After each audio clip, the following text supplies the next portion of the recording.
ഇറാനും US-ഉമായുള്ള രണ്ടാം ഘട്ട ചർച്ചകൾ ജനീവയിൽ ആരംഭിക്കും. ചർച്ചകൾക്കിനി മണിക്കൂറുകൾ മാത്രം. അതിനിടയിൽ നിർണായകമായ ഒരു വിവരം പുറത്തു വരുന്നു. ഇറാന്റെ വിദേശകാര്യ വകുപ്പ് മന്ത്രി അബ്ബാസ് അരാങ്ചി അന്താരാഷ്ട്ര ആണവോർജ്ജ ഏജൻസി ഡയറക്ടർ ജനറൽ റാഫേൽ ഗ്രോസിയുമായി കൂടിക്കാഴ്ച നടത്തുമെന്നാണ് റിപ്പോർട്ട്. ഇറാൻ US ആണവ ചർച്ചകൾക്ക് മുന്നോടിയായാണ് ഈ നിർണായക കൂടിക്കാഴ്ച. അബ്ബാസ് അരാങ്ചിക്കൊപ്പം ഇറാന്റെ ആണവ വിദഗ്ധരും കൂടിക്കാഴ്ചയിൽ പങ്കെടുക്കും.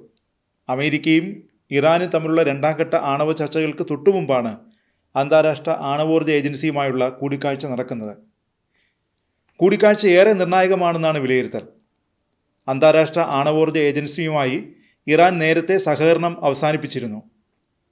ഈ കൂടിക്കാഴ്ച ഇറാൻ അമേരിക്ക ചർച്ചകളിൽ വഴിത്തിരിവായേക്കുമെന്നും വിലയിരുത്തലുണ്ട്. കൂടിക്കാഴ്ചയെക്കുറിച്ച് ഇറാന്റെ വിദേശകാര്യമന്ത്രി വിശദീകരിച്ചു. ചർച്ചകൾ നീതിയുക്തമാകണമെന്ന് അബ്ബാസ് അരാങ്ചി പറഞ്ഞു.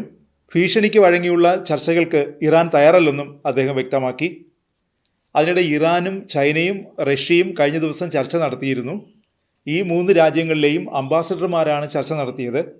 വിയന്നയിൽ വെച്ചായിരുന്നു ചർച്ച. ഇറാന്റെ ന്യൂക്ലിയർ പ്രോഗ്രാമുമായി ബന്ധപ്പെട്ട് സമീപകാലത്തുണ്ടായ സംഭവവികാസങ്ങളാണ് ചർച്ച ചെയ്തതെന്ന് തെഹ്റാൻ ടൈംസിൻ്റെ റിപ്പോർട്ടിൽ പറയുന്നു. ഇറാന്റെ സമാധാനപരമായ ആണവ പദ്ധതിയെക്കുറിച്ച് 3 രാജ്യങ്ങളുടെയും പ്രതിനിധികൾ ഇതുവരെ നിരവധി റൗണ്ട് ത്രികക്ഷി യോഗങ്ങളും അന്താരാഷ്ട്ര ആണവോർജ്ജ ഏജൻസിയുടെ ഡയറക്ടർ ജനറൽ റാഫേൽ ഗ്രോസിയുമായി സംയുക്ത കൂടിക്കാഴ്ചയും നടത്തിയിട്ടുണ്ട്. US ഇറാനെ ആക്രമിക്കാനുള്ള നീക്കവുമായി മുന്നോട്ടു പോകുമ്പോൾ റഷ്യയും ചൈനയും എന്ത് നിലപാട് സ്വീകരിക്കുമെന്നാണ് ലോകം ഉറ്റുനോക്കുന്നത്. നേരത്തെ ആഭ്യന്തര സംഘർഷം പരിഹരിക്കാൻ ഇറാന് പിന്തുണയുമായി ചൈനയും റഷ്യയും എത്തിയിരുന്നു. ഇറാന്റെ പരമാധികാരത്തെ ബഹുമാനിക്കണമെന്നാണ് ചൈന പറഞ്ഞത്. ഐക്യരാഷ്ട്ര സുരക്ഷാ കൗൺസിലിൽ ചൈനയുടെ പിന്തുണ വാഗ്ദാനം ചെയ്തിരുന്നു. ഐക്യരാഷ്ട്രസഭാ മേധാവിയും ഇറാൻ വിദേശകാര്യമന്ത്രിയെ ഫോണിൽ വിളിച്ച് സംസാരിച്ചിരുന്നു. രാജ്യത്തെ പ്രക്ഷോഭങ്ങളിൽ വിദേശ ശക്തികൾ ഇടപെട്ടത് അബ്ബാസ് അരാങ്ചി അറിയിച്ചു.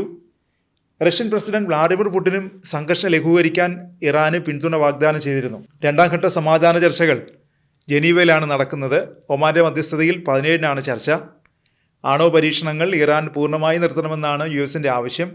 അതിന് ഇറാൻ തയ്യാറായില്ലെങ്കിൽ സൈനിക നടപടിയുമായി മുന്നോട്ടു പോകുമെന്നാണ് US-ന്റെ ഭീഷണി. എന്നാൽ അതിന് ഒരുക്കമല്ലെന്നാണ് ഇറാന്റെ നിലപാട്.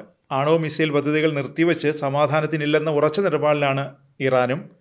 ആക്രമിച്ചാൽ US-ന്റെ മിഡിൽ ഈസ്റ്റിലെ സൈനിക കേന്ദ്രങ്ങളിൽ ശക്തമായി തിരിച്ചടിക്കുമെന്നും ഇറാൻ പറയുന്നു. ഇറാൻ വെറുതെ പറയുന്നതല്ലെന്ന് US-നും അറിയാം. കാരണം കഴിഞ്ഞ വർഷം US ഇറാനിലെ ആണവ നിലയങ്ങൾ ലക്ഷ്യമിട്ട് നടത്തിയ ആക്രമണങ്ങൾക്ക് പിന്നാലെ US-ന്റെ മിഡിൽ ഈസ്റ്റിലെ ഏറ്റവും വലിയ സേനാതാവളമായ അൽ ഉദൈദ് ലക്ഷ്യമിട്ട് ഇറാൻ ആക്രമണം നടത്തിയിരുന്നു. അങ്ങനെ സംഭവിച്ചാൽ മിഡിൽ ഈസ്റ്റ് മുഴുവൻ യുദ്ധം വ്യാപിക്കും. മേഖലയെ മാത്രമല്ല ലോകത്തെ മുഴുവൻ അത് ബാധിക്കുകയും ചെയ്യും.